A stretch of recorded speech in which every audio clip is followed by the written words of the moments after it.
രണ്ട് സ്റ്റോക്കുകളിൽ വന്ന positive update ആണ് ഇന്നത്തെ വീഡിയോയിൽ ഉൾക്കൊള്ളിച്ചിരിക്കുന്നത്. ഒന്നാമത്തെ സ്റ്റോക്ക് യെസ് ബാങ്ക്. കഴിഞ്ഞ ദിവസം യെസ് ബാങ്ക് 3.6% ഇടിഞ്ഞ് 24 രൂപ 80 പൈസയ്ക്ക് അടുത്ത് ക്ലോസിംഗ് നൽകി. 77,000 കോടി രൂപയുടെ മാർക്കറ്റ് ക്യാപ്പുള്ള കമ്പനിയുടെ വാല്യൂഷൻ 56.36, 52 വീക്ക് ഹൈ 32 രൂപ 85 പൈസ, 52 വീക്കിലോ 15 രൂപ 70 പൈസ. യെസ് ബാങ്കിൻ്റെ ക്വാർട്ടർലി റിസൾട്ട് തന്നെയാണ് സ്റ്റോക്കിനെ സംബന്ധിക്കുന്ന പോസിറ്റീവ് അപ്ഡേറ്റ്. കഴിഞ്ഞ ദിവസം മാർക്കറ്റ് അവറിന് ശേഷമാണ് യെസ് ബാങ്കിൻ്റെ ക്വാർട്ടർലി റിസൾട്ട് പുറത്തു വന്നത്. ക്വാർട്ടർലി റിസൾട്ടിൽ ബാങ്കിൻ്റെ നെറ്റ് പ്രോഫിറ്റ് 47% വർദ്ധിച്ച് 343 കോടിയിൽ നിന്നും 502 കോടിയായി ഉയർന്നു. ഇനി കഴിഞ്ഞ ക്വാർട്ടറുമായി താരതമ്യപ്പെടുത്തുമ്പോൾ നെറ്റ് പ്രോഫിറ്റ് 11.2% വർദ്ധിച്ച് 482 കോടിയിൽ നിന്നും 502 കോടിയിലേക്കാണ് ഉയർന്നിരിക്കുന്നത്. ബാങ്കിൻ്റെ നെറ്റ് ഇൻട്രസ്റ്റ് ഇൻകം 12.2% വർദ്ധിച്ച് 2000 കോടിയിൽ നിന്നും 2244 കോടിയിലേക്ക് ഉയരുകയും നെറ്റ് ഇൻട്രസ്റ്റ് സീക്വൻഷ്യലി 4.2% വർദ്ധിച്ച് 2183 കോടിയിൽ നിന്നും 2244 കോടിയിലേക്ക് ഉയരുകയും ചെയ്തു. പ്രൊവിഷൻ എമൗണ്ടിൽ 40% ഇടിവ് വരുത്തിയതിൻ്റെ പശ്ചാത്തലത്തിലാണ് ബാങ്കിൻ്റെ നെറ്റ് പ്രോഫിറ്റ് ഉയർന്നിരിക്കുന്നത്. 360 കോടിയിൽ നിന്നും പ്രൊവിഷൻ എമൗണ്ട് 212 കോടിയിലേക്കാണ് കുറച്ചിരിക്കുന്നത്. സീക്വൻഷ്യലി നോക്കുകയാണെങ്കിൽ 471 കോടിയിൽ നിന്നാണ് പ്രൊവിഷൻ എമൗണ്ടിനെ 212 കോടിയിലേക്ക് കുറച്ചിരിക്കുന്നത്. ബാങ്കിൻ്റെ net interest margin year on ഇയറിൽ 2.4% ഇടിയുകയും സീക്വൻഷ്യലി നെറ്റ് ഇൻട്രസ്റ്റ് മാർജിൻ 2.4% ഫ്ലാറ്റായി തുടരുകയും ചെയ്യുന്നു. ബാങ്കിൻ്റെ അഡ്വാൻസ് ഇയർ ഓൺ ഇയറിൽ 14.7% വർദ്ധിച്ച് 2.29 ട്രില്യൺ രൂപയായി മാറി. സീക്വൻഷ്യലി നോക്കുകയാണെങ്കിൽ അഡ്വാൻസിൽ 0.8% വളർച്ചയാണ് ഉണ്ടായിരിക്കുന്നത്. ബാങ്കിൻ്റെ ടോട്ടൽ ഡെപ്പോസിറ്റ് 20.8% വർദ്ധിച്ച് 2.65 ട്രില്യൺ രൂപയായി ഉയർന്നിട്ടുണ്ട്. ക്വാർട്ടർ ടു ക്വാർട്ടർ നോക്കുകയാണെങ്കിൽ ഡെപ്പോസിറ്റിൽ 0.5% ഇടിവ് വരികയും ചെയ്തു. ഇതോടൊപ്പം തന്നെ യെസ് ബാങ്കിൻ്റെ കാസ റേഷ്യോ ക്വാർട്ടർ ടു ക്വാർട്ടർ 30.9% നിന്നും ഇപ്പോൾ 30.8% എത്തിയിട്ടുണ്ട്. ഇയർ ഓൺ ഇയർ നോക്കുകയാണെങ്കിൽ കാസ 29.4% നിന്നും 30.8% ഉയർന്നു. ക്രെഡിറ്റ് ടു ഡെപ്പോസിറ്റ് റേഷ്യോ 91.3% നിന്നും 86.6% ഇടിഞ്ഞു.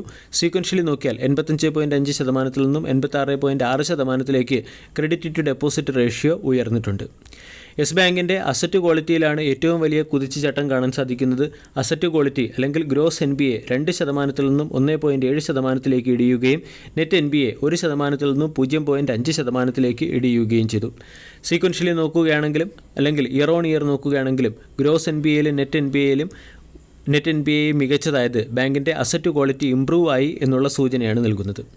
യെസ് ബാങ്കിനെ സംബന്ധിച്ചിടത്തോളം 24 രൂപ ഒരു സ്ട്രോങ് സപ്പോർട്ടാണ്. 24 കഴിഞ്ഞാൽ 23, 22 തുടങ്ങിയ ഓരോ രൂപ റേഞ്ചിലും സ്റ്റോക്കിന് സപ്പോർട്ടുണ്ട്. യെസ് ബാങ്കിനെ സംബന്ധിച്ചിടത്തോളം 27 പ്രധാന റെസിസ്റ്റൻസ്. 27 രൂപ 50 മുകളിൽ സ്റ്റോക്ക് സസ്റ്റെയിൻ ചെയ്യുകയാണെങ്കിൽ സ്റ്റോക്കിൽ ബ്രേക്കൗട്ട് വരാനുള്ള സാധ്യത കൂടുതലാണ്. രണ്ടാമത്തെ അപ്ഡേറ്റ് ടിറ്റഗാർ റെയിൽ സിസ്റ്റം ലിമിറ്റഡുമായി ബന്ധപ്പെട്ടത്. സ്റ്റോക്ക് കഴിഞ്ഞ ട്രേഡിംഗ് സെഷനിൽ 2.8% ഉയർന്ന് 1655 ക്ലോസിംഗ് നൽകി. 52 വീക്ക് ഹൈ 1896, 52 വീക്ക് ഹൈയിൽ നിന്നും ചെറിയ ഡിസ്കൗണ്ടിൽ സ്റ്റോക്ക് ലഭിക്കുന്നു. 22,000 കോടി രൂപയുടെ മാർക്കറ്റ് ക്യാപ്പുള്ള കമ്പനിയുടെ വാല്യൂഷൻ 73.11. ടിറ്റഗാർ റെയിൽ സിസ്റ്റവുമായി ബന്ധപ്പെട്ട ഒരു പ്രധാന അപ്ഡേറ്റ് രാമകൃഷ്ണ ഫോർജിങ്സും ടിറ്റഗാർ റെയിൽ സിസ്റ്റവും തമ്മിലുള്ള ജോയിൻറ്റ് വെഞ്ചർ കമ്പനിയായ Ramakrishna Titagarh rail wheel limited എന്ന കമ്പനിക്ക് ഈ ഫിനാൻഷ്യൽ ഇയറിൻ്റെ അവസാനത്തോടുകൂടി 2,180 കോടി രൂപയുടെ പ്രോജക്റ്റ് ലഭിച്ചേക്കാം എന്നുള്ളൊരു അപ്ഡേറ്റാണ്. ഇവിടെ Ramakrishna Titagarh rail system limited എന്ന കമ്പനി പ്രധാനമായും ട്രെയിനുകൾക്ക് ആവശ്യമായിട്ടുള്ള വീൽസ് മാനുഫാക്ചർ ചെയ്യുന്നു. 2,28,000 വീലാണ് കമ്പനി മാനുഫാക്ചർ ചെയ്യുന്നത്.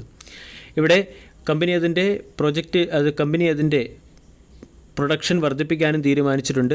1,810 കോടി രൂപയുടെ ഇൻവെസ്റ്റ്മെൻറ്റ് നടത്തിയും രണ്ടാമത്തെ ഫേസിൽ 370 കോടി രൂപയുടെ ഇൻവെസ്റ്റ്മെൻറ്റ് നടത്തിയുമാണ് കമ്പനിയുടെ wheel production capacity 2,28,000 wheels per annum എന്ന റേറ്റിലേക്ക് ഉയർത്താൻ ശ്രമിക്കുന്നത്.